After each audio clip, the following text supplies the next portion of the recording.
They say the most dangerous moments don't arrive with a warning. They tiptoe in quietly, cloaked in normalcy, slipping beneath your skin before you even know what's happening. It was a Sunday afternoon, warm, lazy, and forgettable by all accounts. My husband had just left on another business trip. It was the fourth one that month. I kissed him goodbye in the doorway, the same way I had for years. Same smile, same routine. But when the door shut, the silence felt different, heavy, weighted. I remember standing in the kitchen, drying a dish that didn't need drying, just for something to do. And that's when I felt it, that unmistakable sensation of being watched. When I turned around, there he was, Tyler, my stepson. He leaned against the door frame with a mug in hand. Nothing unusual, nothing overting. And yet, everything about the way he was looking at me had changed. I smiled politely, keeping my tone light. "Can I help you with something?" He didn't answer right away. He just stared, his expression unreadable, and then finally shrugged. "Nah, just thinking." It wasn't what he said. It was the way he said it, too casually, too carefully, like he was testing something. This is where many might dismiss the moment, brush it off as imagination. But the truth is, attraction doesn't always announce itself with grand gestures. Sometimes, it lives in silence, in eye contact held a little too long, in questions that don't need asking. When marriages age, especially when one partner is physically or emotionally absent, vulnerability becomes a shadow that follows you. You may not invite it, but it enters anyway. And often, it enters through people you least expect. In the earlier years of our marriage, my husband Mike would rush home from work just to help me stir the sauce in the kitchen. We'd talk about the mundane things: the plumber's visit, the weather, the neighbor's new dog, but it mattered. Now, most evenings are spent with him answering emails on the patio or taking conference calls at 10 p.m. with clients across the globe. I'm not angry about it. He's doing what he believes is best for our family, but belief doesn't fill the spaces his presence used to occupy. And Tyler started filling those spaces without me realizing it. The next morning, I woke to the smell of fresh coffee. I walked into the kitchen, and there he was again. Tyler, wearing a simple gray t-shirt, flipping pancakes, humming something under his breath. It was normal, completely normal, but his eyes followed me a little too long as I poured my coffee. My hand trembled slightly, not enough for him to notice, but enough for me to feel it. "You didn't sleep much," he said casually. I paused mid-pour. "What makes you say that?" "You were up late. I heard you walking around." Here's something important. Human boundaries aren't always reinforced with concrete. Often, they're just emotional fences held up by routine and guilt. When someone, particularly someone younger, starts to offer the kind of attention you've been starved of, a dangerous cocktail begins to brew. Nostalgia, curiosity, guilt, and desire. It's not about wanting to betray your partner. It's about wanting to feel seen again. We don't fall because we plan to. We fall because we stop holding on to the things that used to anchor us. A spouse who's emotionally distant. A home that feels empty. That's when vulnerability walks in. Later that evening, Tyler and I sat across from each other on the couch. The TV was on, but neither of us was watching. I made polite conversation how his classes were going, whether he'd heard from his mother lately. He responded, but with answers too precise, too polite, and all the while, his knee brushed against mine once, maybe twice.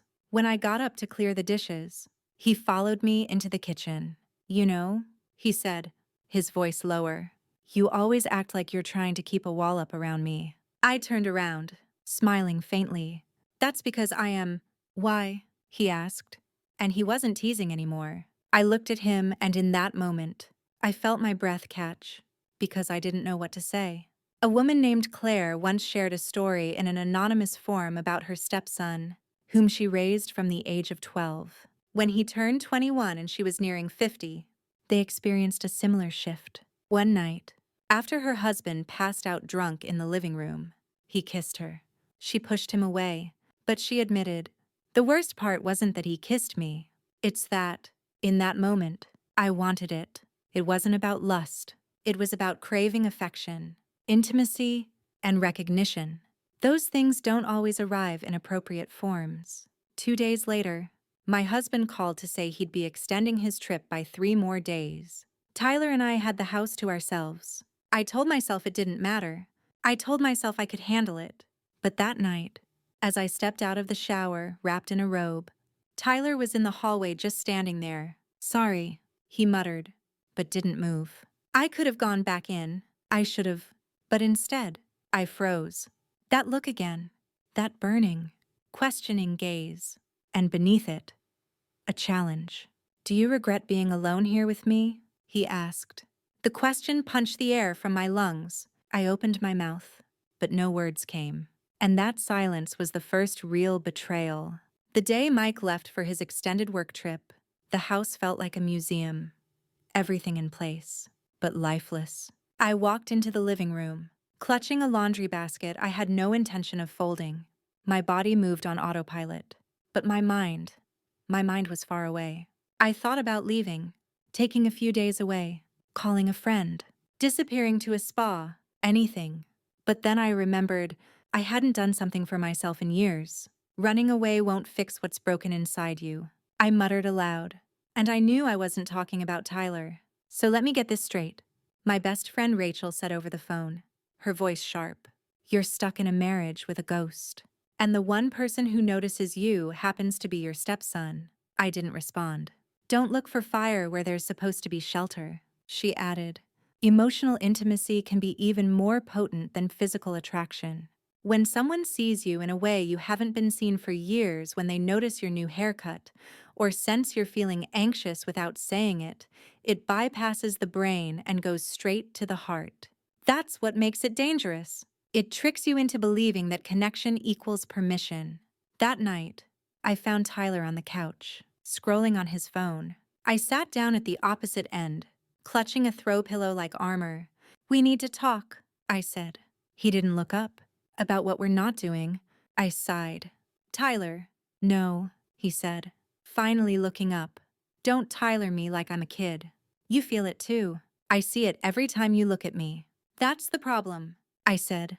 "I do feel it." He stood up and walked to the window, tension rippling through his shoulders. "Then stop pretending you don't." When guilt and desire coexist, they create a feedback loop. The more guilt you feel, the more you crave escape. And if escape takes the shape of someone you shouldn't want, it becomes nearly impossible to resist. Before Tyler ever stepped into this emotional vacuum, I had been navigating silence. Mike and I shared a bed, shared bills, even shared smiles at dinner parties. But the real us, that had dissolved years ago. His touches became absent-minded, his compliments generic. We became experts at coexisting without ever colliding. And then Tyler collided. Not with force, with presence. A woman once wrote into an advice column about developing feelings for her late husband's adult son from a previous marriage. "He saw me falling apart and held me together in ways my husband never had," she confessed. "But I hated myself for even wanting to be seen by him." It's a recurring theme. When grief or absence expands, attention becomes irresistible. Scene. The morning after the almost. The next day, I thought Tyler might pull back. Maybe he'd pretend like it didn't happen. But instead, he was bold. He made me coffee. "Cream, no sugar," he said, placing the mug gently on the table like it was an offering. "How do you even know how I take my coffee?" I asked, feigning amusement.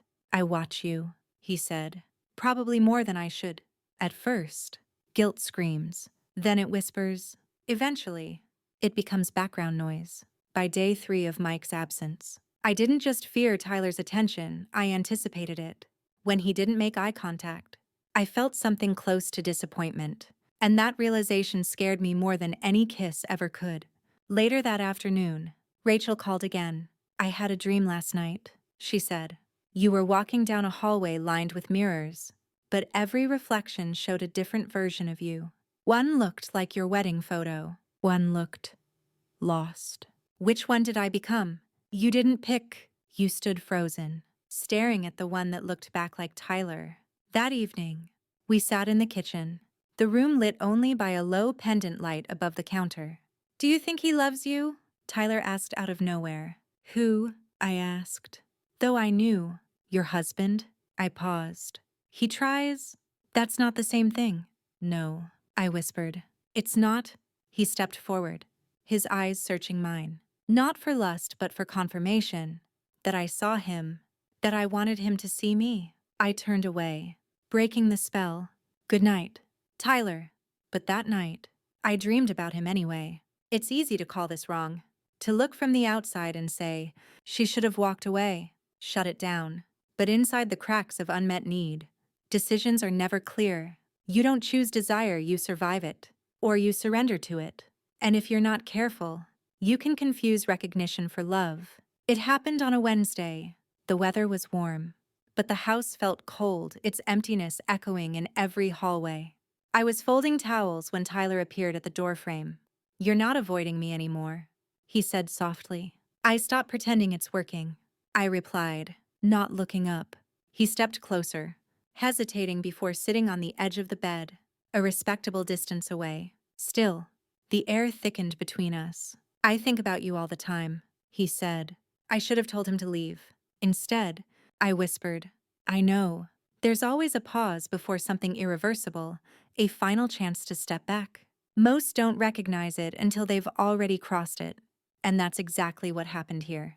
When I was 17, my mother had an affair. She never told me outright, but I heard the late-night calls, saw the new perfume she wore when she ran errands. One night, I asked her if she was happy. She didn't answer. Now, I understand why. Happiness is complicated, and so is regret. The towel slipped from my hands. Tyler reached down to pick it up, our fingers brushing. That moment was too much. He leaned in slowly, not forcefully, just enough for me to feel his breath. And I didn't move. His lips met mine, soft, searching. When I kissed him back, it wasn't desire. It was recognition, loneliness, a scream in silence. Then, we stopped, not because we wanted to, because we heard a car pull into the driveway. My husband, home early. A couple once came to Dr. Lila Morrison for therapy. The wife had cheated with her stepson from a previous marriage. She confessed that it wasn't physical at first, it was emotional. And in some ways, that felt worse. He saw me, she said, and my husband just saw the outline of who I used to be. People don't cheat because they're bad. They cheat because they feel invisible. But attention is not love, and acting on emotional need can destroy more than it satisfies. That night, we had dinner like nothing happened. Mike complimented the food. Tyler made small talk about his classes. I smiled, nodded, played the role, but inside, I was unraveling. I caught Tyler glancing at me across the table. Not longing, not guilt, just calm, as if he had already made peace with what happened, as if he was waiting for me to catch up. You're quieter than usual, Rachel said on the phone that night. I think I did something unforgivable. Did you do it? Or did you let it happen? I paused. I let it. Then you need to ask yourself why. The next morning, Tyler avoided me. He didn't come down for breakfast. He didn't hover in the hallway. He was gone, and I felt it like an absence beneath my skin. I hated how much I noticed. I hated that I missed the weight of his stare. After emotional betrayal, guilt doesn't arrive in full form. It trickles in drip by drip. You expect to drown, but instead, you dehydrate. You long for what you shouldn't, because sometimes the forbidden is the only thing that made you feel alive. A high school teacher once said in a confessional, I never touched him. But when he said I made him feel seen, I didn't stop him. And I didn't stop myself from needing that. It's not about sex. It's about validation. It's about the ache to be needed when you've been neglected too long. A few days later, we finally spoke, in the kitchen. Alone again. I'm sorry, I said. I'm not, he replied. But I won't push anymore. You have to decide. I already did. I lied. You don't believe that, he said. And he was right. For days, we tiptoed around each other. My husband, Mike, left again on another business trip, this time to Chicago. The morning he departed, he kissed my cheek and told me, try to rest while I'm gone. You look like you haven't been sleeping. I lied and said it was just the weather. But sleep hadn't come easily since that moment on the bed. Since Tyler's lips had found mine, it wasn't the kiss that haunted me. It was the silence afterward. Most people think seduction is all about physicality. But real seduction, it's silence. It's the way two people avoid what they want to say until the unsaid is louder than anything spoken. That's what filled our house now, not words. But wait. 3 mornings later, I found Tyler at the table already sipping coffee. He didn't look up. I poured myself a cup, deliberately sitting at the far end. "I'm leaving for the weekend," he said suddenly. "Camping with some friends." I nodded. "Sounds like a good idea." He stood. "If I stay here, something's going to happen, and I don't trust myself anymore." That should have been the end of it. I should have said, "Thank you for being honest." Instead, I said, "I don't trust myself either." "You're addicted to him," Rachel said, voice hard. "But not because he's Tyler. You're addicted to how he makes you feel. Seen, needed, desired, alive." A woman wrote on an anonymous forum that she had helped raise a child from the age of 6. At 21, the boy kissed her. She pushed him away. But I think about it all the time. Not because I wanted him, but because, for a moment, someone looked at me like I was the center of their world again. That night, Tyler packed a duffel bag. I stood in the doorway to his room, watching him zip it up. "Camping?" I asked. He nodded. 2 nights, maybe 3. "You trying to forget me?" I asked, half joking. He looked up slowly. "You're unforgettable." "That's the problem." I swallowed. "Then why leave?" "Because if I stay, you'll let it happen again." I looked away. "You're right. But that doesn't mean I want to go." We often believe that insight is the same as control, that knowing we're walking toward danger is enough to stop us. It isn't. Knowing is just seeing the fire. Choosing is not stepping into it. He left that evening. The house felt empty, quiet in a way that wasn't peaceful. I walked into the guest room he sometimes used and sat on the edge of the bed. That's when I realized it wasn't just him I missed. It was the part of myself I only remembered when he was near. The version of me that laughed spontaneously. That felt attractive. That felt like something more than just a wife or a placeholder. A mother once wrote in a support group, "After my son left for college, I realized I had no idea who I was without his presence. When he came home for Christmas, I overstepped. Not physically, but I clung too tightly. And he pulled away. I wanted to feel needed again. And I forgot where the line was." These moments aren't just about attraction. They're about identity. When we lose ourselves in a marriage, we start looking for pieces of our identity in other people, especially in people who remind us of a younger version of ourselves. Tyler came back 3 days later, a little tanned, a little tired. I pretended to be busy in the kitchen when he walked in. "You look good," I said without thinking. "So do you," he replied. Tired, but lighter. We didn't hug. We didn't touch. But the way he looked at me, it was still there. Unchanged. Unapologetic. Sometimes, two people decide not to act, not because the feeling fades, but because they know it's too late to pretend it never existed. That was us now. I miss him before he ever touches me. That's how I know it's real. And that's how I know it's wrong. The night after his return, I walked into the living room to find him watching TV. He muted the volume. "I can't stop thinking about it," he said. "Neither can I. But I don't want to ruin your life." I looked at him, eyes full of emotion. "You already changed it." It was Sunday. The kind of day that feels suspended in air. No noise, no schedule, just soft clouds blanketing the sky. My husband had left again, this time, for a 4-day training retreat in Boston. I didn't expect to see Tyler much that day, but I felt him before I heard him. He walked into the kitchen just as I set a dish into the sink. I didn't look at him. "Can I ask you something?" he said. His voice was low. "Careful." "Of course," I replied, too quickly. "Do you regret it?" My hand stopped moving. The water ran over my fingers. "No," I said, "but I wish I did." When you spend weeks tiptoeing around desire, it builds mass like a snowball rolling downhill.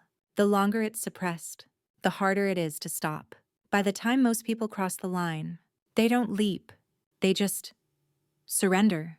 I dried my hands and turned around slowly. Tyler stood by the doorway, his expression unreadable. "We can't keep circling this," he said. "I know." He stepped forward. "Then tell me to leave." "Mean it." I opened my mouth but nothing came out. So he stepped closer.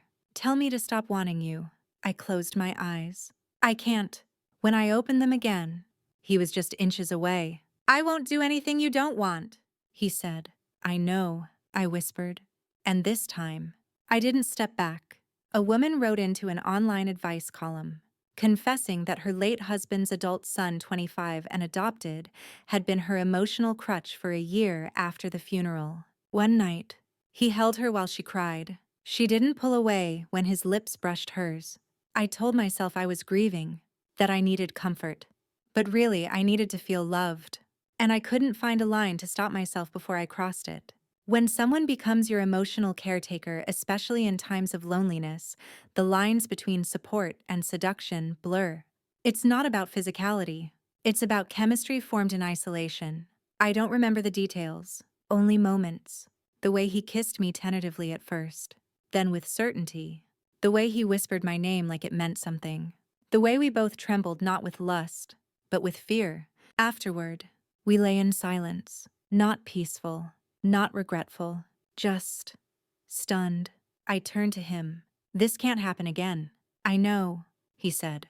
"But we both know it will. The first time you betray someone, it doesn't feel like thunder.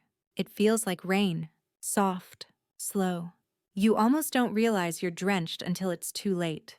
That's how this felt. We didn't destroy anything. Not yet. But we cracked it. And now every smile, every silence, every night in bed with my husband feels like lying beside a ghost of a truth I buried. The next morning, I called Rachel. I didn't say anything. Just silence. She waited. Then finally, "It happened, didn't it?" I whispered. "Yes." "Do you regret it?" "No, but I wish I did." In a story featured in Psychology Today, a woman admitted to forming a deep attachment to her teenage stepson as he entered his 20s. Nothing physical happened, but when he left for college, she felt heartbreak. I realized I had transferred all my emotional dependency onto him. Not because I loved him, but because I had no love left in my marriage. That evening, my husband called. "How are things?" he asked. "Quiet," I said. "Normal." "You sound different." "I'm just tired." He paused. "You know I love you, right?" I hesitated, then said, "Yes," but the word felt like an echo in someone else's house. Cheating doesn't start in bed sheets. It starts in glances, in secrets, in silence. And sometimes, the deepest betrayal isn't what you do, it's what you don't stop. Mike came home the next evening. He entered the house with that familiar sigh, dropped his keys in the bowl by the door, and wrapped his arms around me. "You look beautiful," he said. I smiled. "I'm glad you're home." We sat down for dinner. Tyler joined us like nothing had happened. He was polite, reserved, utterly unreadable. Mike chatted about the conference. He didn't notice that my laughter came a second too late, that my hand trembled when I reached for the salt, that my eyes never met Tyler's. People imagine affairs are fire and scandal, but in reality, they're often made of quiet dinners, unspoken tension, eye contact carefully avoided. The greatest lies aren't the ones we speak, they're the ones we live. If you can look him in the eye, your husband, and lie, then what's left of the person you used to be? I didn't have an answer, because the truth was, I didn't know who I was anymore. Over the next week, Tyler barely spoke to me. He didn't linger in hallways, didn't offer coffee in the morning. He stayed in his room or left the house for hours without explanation. At first, I thought he was ashamed. Then I realized he was protecting me. But I didn't want his silence. I wanted his eyes, his voice, his acknowledgement. Because if he wasn't thinking about it, then maybe I was the only one drowning. After betrayal, many people don't regret the act. They regret the distance. Not from the person they cheated on, but from the one they cheated with. Guilt doesn't erase intimacy. It buries it. And buried intimacy rots. I used to sleep easily. Now, I hear every creak in the house, every closing door, every message left unread. I'm not afraid of being caught. I'm afraid of being forgotten. A 42-year-old woman once admitted to falling in love with her adult stepson after years of being emotionally neglected. After a brief affair, he cut contact. She said the silence broke her more than the guilt. I didn't miss the sex. I missed being someone's reason for staying in the room. It happened again, late at night. The house asleep, a storm thundering outside. I stood at the kitchen sink in a bathrobe, rinsing a cup I hadn't even used. He walked in quietly. No words at first, just his presence. "You're not avoiding me anymore," I said. "I was trying to protect you." He answered, "But I can't anymore." I turned around, and we didn't speak again. We just stood in silence that told the truth we'd been hiding. And then I whispered, "Just stay," and he did. The second betrayal doesn't sting less. It stings deeper because this time, you know exactly what you're choosing. It isn't just temptation, it's surrender. The next morning, Mike kissed my forehead and left early. I sat at the table alone when my phone buzzed. It was Rachel. "I had a dream again," she said. "What happened this time?" "You were underwater, holding your breath, smiling. But you were sinking." I closed my eyes. Sounds about right? That evening, Tyler and I sat on the porch. A rare moment where the world felt honest. "This isn't going to end well," I said. He nodded. "But it's real. Maybe for the first time in our lives. Being real doesn't make it right." "No," he said. "But pretending it never happened won't make it go away either." My marriage didn't fall apart when I kissed Tyler. It fell apart when I realized my husband hadn't kissed me like that in years. Secrets don't die in silence. They grow. They root in your routines, in your smile, in your sleep. They don't whisper guilt. They chant longing. It started with a question. Mike and I were folding laundry together on a rare evening when he was home. He held up one of my blouses and asked, "I don't remember this." "New." I nodded. Heart skipping. "Just something I got on sale." He smiled. "Looks younger than your usual." That smile felt like a paper cut. Small, almost invisible, but it hurt anyway. When one partner stops noticing you, the desire to be seen by anyone, even someone forbidden, becomes intoxicating. The affair doesn't become tempting because it's scandalous. It becomes tempting because it feels like oxygen after years of holding your breath. I drafted a text to Tyler that night. "We need to stop. For real this time." But I didn't send it. Instead, I deleted it, then turned my phone over on the nightstand like it had insulted me. Tyler didn't message me either, but the silence between us wasn't cold anymore. It was charged. Rachel called the next morning. "You sound tired." "I am." "It's not the affair. It's the hiding. You're exhausted from pretending." She was right. The lying wasn't exhausting because I feared getting caught. It was exhausting because it kept reminding me I was no longer the person I used to be. A 47-year-old woman shared her story online about an affair with her adult stepson, one she swore was emotional only, until one night it wasn't. Afterward, I remember lying awake thinking not about the consequences but about how right it felt. And then I hated myself for it. Affairs that form out of emotional starvation often feel more real than the marriage they betray. That's because the affair lives in attention, and attention is the rarest form of love. One night, as Mike and I watched a documentary, he turned to me and said, "You've seemed different lately. Not sad, just far away." I could have told him right then.